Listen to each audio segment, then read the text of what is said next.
প্রথমত হচ্ছে আজকে হচ্ছে গণঅভ্যুত্থানের 1 বছর পরিসমাপ্তির পরের দিন, অর্থাৎ 5 আগস্টের পরের দিন, আজকে 6 আগস্ট। গতকাল রাষ্ট্রীয় বিভিন্ন প্রোগ্রাম ছিল, সেজন্য আমাদের দলের পক্ষ থেকে রাষ্ট্রীয় প্রোগ্রাম যেন কোনোভাবে বিঘ্নিত না হয়, সেজন্য গতকালের র্যালিটি আজকে করা হচ্ছে। তারপরে নগরবাসীর হয়তো সাময়িক কষ্ট হবে, সেজন্য আমাদের দলের পক্ষ থেকে আগাম দুঃখ প্রকাশ করা হয়েছে।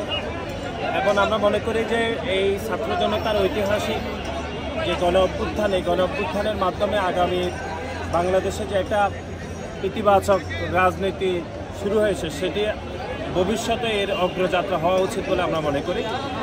এবং একই সাথে গতকাল আপনারা দেখেছেন যে দুটি গুরুত্বপূর্ণ ঘটনা ঘটেছে। একটি জুলাই সনদের আনুষ্ঠানিক ঘোষণাপত্র, যেটি গণপ্রজাতন্ত্রী বাংলাদেশ সরকারের প্রধান উপদেষ্টা দিয়েছেন, এবং একই সাথে নির্বাচনের একটি হচ্ছে মোটামুটি একটি মানে হচ্ছে তারিখ না জানা গেলেও নির্বাচনের একটি রোড ম্যাপ আসলে প্রকাশ করেছেন, আর বাকিটি হয়তো নির্বাচন কমিশন থেকে প্রকাশ করা হবে। আমরা মনে করছি এটা একটা ইতিবাচক ঘটনা। বিশেষ করে গণঅভ্যুত্থানের যে ব্যাকগ্রাউন্ড, সেই ব্যাকগ্রাউন্ডটাই আমরা স্পেসিফিকভাবে যদি লক্ষ্য করে যে একটি জনগণের সরকার প্রতিষ্ঠা ছিল না বলেই বাংলাদেশে গত 17 বছরে প্যাসিবাদ তৈরি হয়েছিল।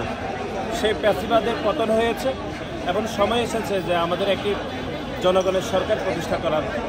সেজন্য আগামী ফেব্রুয়ারি মাসের মধ্যে যে জাতীয় নির্বাচন অনুষ্ঠান হওয়ার যে ঘোষণা যেটি প্রধান উপদেষ্টা দিয়েছেন, আমার কাছে মনে হচ্ছে এটি একটি ইতিবাচক ঘটনা, এবং বাংলাদেশের সকল রাজনৈতিক দলগুলো এখন নির্বাচনমুখী হবে এবং একটি জনগণের সরকার প্রতিষ্ঠা করার জন্য জনগণের কাছে ফিরে যাবে বলে আমি মনে করি।